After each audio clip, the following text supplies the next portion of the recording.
ಈಗ ಮುಖ್ಯಮಂತ್ರಿಗಳನ್ನು ಉದ್ದೇಶಿಸಿ ಕಾಂಗ್ರೆಸ್ ಪಕ್ಷದ ಅಧ್ಯಕ್ಷ ಡಿ.ಕೆ. भारत माता की, महात्मा गांधी जी की, नेशनल हेराल्ड की, यंग इंडिया की ಬಂಧುಗಳೇ,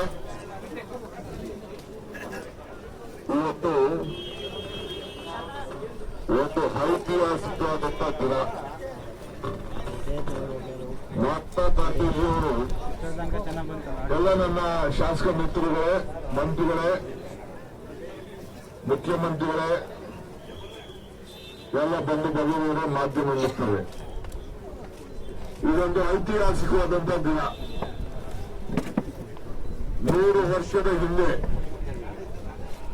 ಮಹಾತ್ಮ ಗಾಂಧೀಜಿಯವರು ಈ ಭೂಮಿಗೆ ಬಂದು ಈ ದೇಶದ ಸ್ವಾತಂತ್ರ್ಯಕ್ಕೋಸ್ಕರ ಕಾಂಗ್ರೆಸ್ ನಾಯಕತ್ವವನ್ನು ವಹಿಸಿ ಈ ಬೆಳಗಾವಿಯಿಂದ ಅಧ್ಯಕ್ಷ ಸ್ಥಾನವನ್ನು ವಹಿಸಿ ಇವತ್ತು ನಮಗೆಲ್ಲ ಸ್ವಾತಂತ್ರ್ಯವನ್ನು ತಂದುಕೊಟ್ಟು, ಸ್ವಾತಂತ್ರ್ಯ ಬಂದು ಪ್ರಜಾಪ್ರಭುತ್ವ ಮತ್ತು ಸಂವಿಧಾನ ಇವನ್ನೆಲ್ಲ ಕೂಡ ಅವರ ಮಾರ್ಗದರ್ಶನದಲ್ಲಿ ಇವತ್ತು ನಡೆಯಿತು.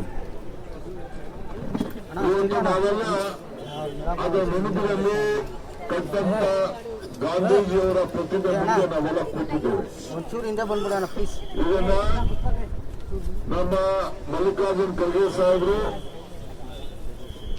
ಪ್ರಿಯಾಂಕಾ ಗಾಂಧಿ ಅವರು, ಮುಖ್ಯಮಂತ್ರಿಗಳಂತ ಸಿದ್ದರಾಮಯ್ಯನವರು ಮತ್ತು ಅನೇಕ ನಾಯಕರುಗಳು ಇವನ್ನ ಉದ್ಘಾಟನೆಯನ್ನ, ಈ ಗಾಂಧೀಜಿ ಪ್ರತಿಮೆಯನ್ನ ಸ್ಪೀಕರ್ ಅವರ ಅಧ್ಯಕ್ಷತೆಯಲ್ಲಿ ನಾವು ಮಾಡಿದ್ವು, ಮಾನವರ ಅಧ್ಯಕ್ಷತೆಯಲ್ಲಿ ನಾವು ಮಾಡಿದ್ವು.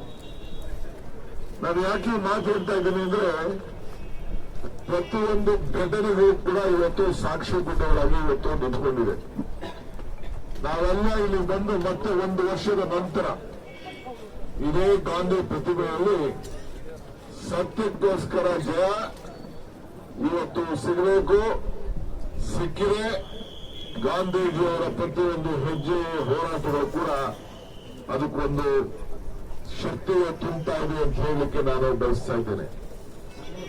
1937ರಲ್ಲಿ ಅಂದಿನ ನಮ್ಮ ನಾಯಕರಾಗಿ ಕಾಂಗ್ರೆಸ್ ಅಧ್ಯಕ್ಷರಾಗಿದ್ದಂತ ಅನೇಕ ನಾಯಕರುಗಳು, ಜವಾಹರ್ಲಾಲ್ ನೆಹರು ಅವರು ನಮ್ಮ ನ್ಯಾಷನಲ್ ವರ್ಲ್ಡ್ ಪತ್ರಿಕೆಯನ್ನ ಈ ದೇಶದ ಸ್ವಾತಂತ್ರ್ಯದ ಇತಿಹಾಸಕ್ಕೆ ಪ್ರತಿಬಿಂಬಿಸಲಿಕ್ಕೆ, ಈ ದೇಶಕ್ಕೆ ಏನು ಮುನ್ನಡೆಯನ್ನು ಬರೀಬೇಕು ಅನ್ನೋ ದೃಷ್ಟಿಯಿಂದ ಪ್ರಾರಂಭವನ್ನು ಮಾಡಿದಂತ ಒಂದು